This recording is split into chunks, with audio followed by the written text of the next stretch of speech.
It was December 1st, the winter morning. Covered with a blanket of fog, it wrapped the bustling town of Bodrike. The intoxicating touch of the winter breeze, and the drops of dew sparkling on the grass like a carpet, were shining brightly.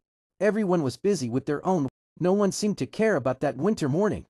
Every morning, going to Kali and Anna's shop, enjoying the warmth of hot tea while turning the pages of the newspaper had become a daily routine for me. Not only me but many others like me.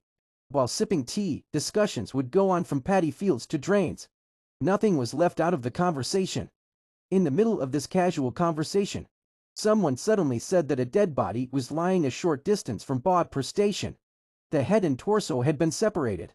It was suspected that the person had committed suicide on the railway track. After hearing this news, everyone looked at one another for a few moments. Then, with heavy hearts, they began discussing the incident of suicide. Hearing all this, some people started giving various details. But I couldn't stay there any longer. Immediately, I rushed off toward Bodpur station, where the incident had occurred. By that time, a large crowd had already gathered there. On receiving the news, the police had also arrived. Pushing through the crowd, I moved forward with an anxious heart. And what I saw, I couldn't believe my own eyes. I could no longer hold back the pain in my chest or the tears in my eyes.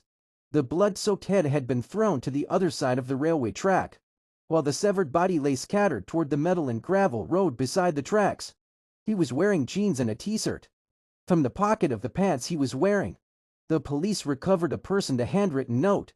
Inside the purse, they found the boy's identity details and a photograph. And most surprising of all, that handwritten paper was a letter addressed to his mother. But that letter turned out to be his last letter. Mother, please accept my respects. And convey my respects to father as well. Give my love to Oju and Drani. By the time you receive this letter, your unfortunate son may no longer be in this world. Mom, how did you give birth to someone like me? From here to there, how much you've done. How many of my tantrums you've tolerated. How much anger and sulking I've shown yet you never truly got angry with me. I don't know what kind of love loves on the edge of your sorry your embrace. But when I'm wrapped in it, I'm never afraid of anything. Truly, Mom, compared to the food cooked by your hands, that simple sod and bad I bake in a chutney, all the food in this city tastes flavorless. Whenever my body felt unwell, you would stay up all night sitting beside me, gently massaging my head. I don't know what magic was in your hands, but with just that touch I would become completely fine. Then why, Mom, why did you send me away from the shelter of your sorry, your protective love? Why did I forget the touch of your hands on my head? Was it because I stayed in the city to study and become a big engineer? For that, father sold our village lands to pay for my admission. Day and night with backbreaking labor. You keep sending me money month after month so that I can live well and continue my studies. All this, isn't it because your son will become an engineer? Won't he bring honor to the country? So many dreams like this, and you, every day you would sit waiting, watching the path for my return, wondering when your son would come back from the office. You would wipe my sweaty face with the edge of your sari and say, "Go wash your hands and feet, I'll serve the food." Then you would sit beside me, fan me gently, and talk about this and that. But no, Mommy, your feelings will remain buried under your saris, and as the ache in your chest and tears in your eyes. Your son Biju is no longer that simple village Biju. He is now a slave of the city, not just a slave. He has become a target of people's cheap hatred. From everyone, he will only hear insults, scolding, yep, humiliation, yes, Mom. Like that lonely old banyan tree near our village cremation ground. I am alone now. No one will come close to me. Everyone will keep their distance. If I had known this city of illusion would be like this, I would have stayed back in the village and farmed. I would never have come to this city. Never dreamed of becoming an engineer. This city is completely dishonest and full of deceit. No one here truly belongs to anyone. Everyone is selfish. While father sweats from his head and strains his body to send me bundles of money, I stay here enjoying myself in the company of friends. Little by little, I got into intoxicants, and slowly that habit grew until it reached the stage of taking drugs by injection. By the time I realized this was a danger to my life and future, the python-like grip of addiction had already swallowed me completely.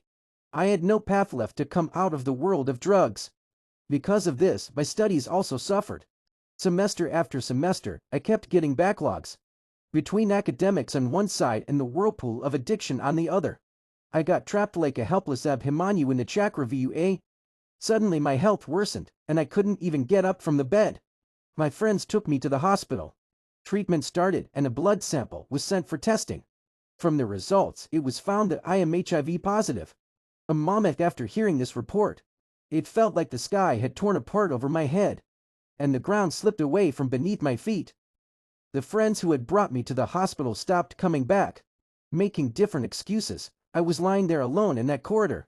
It felt like the whole world had turned me into an outsider. Yes, Mama, I was thinking of you so much. I deeply wanted to see you, but tell me, how could I go to you? What would the villagers have said? That the boy who went to study engineering returned to the village carrying the HIV virus? People would talk big, harsh things. With what face could I have gone back? Mom, were you meant to see all this? In society's eyes, I have become an object of disgust. Before this society pushes me away, I will go very far away to a place from where no one ever returns. Yes, Mama, forgive your foolish son. I am leaving. Your ever-loving Bijou.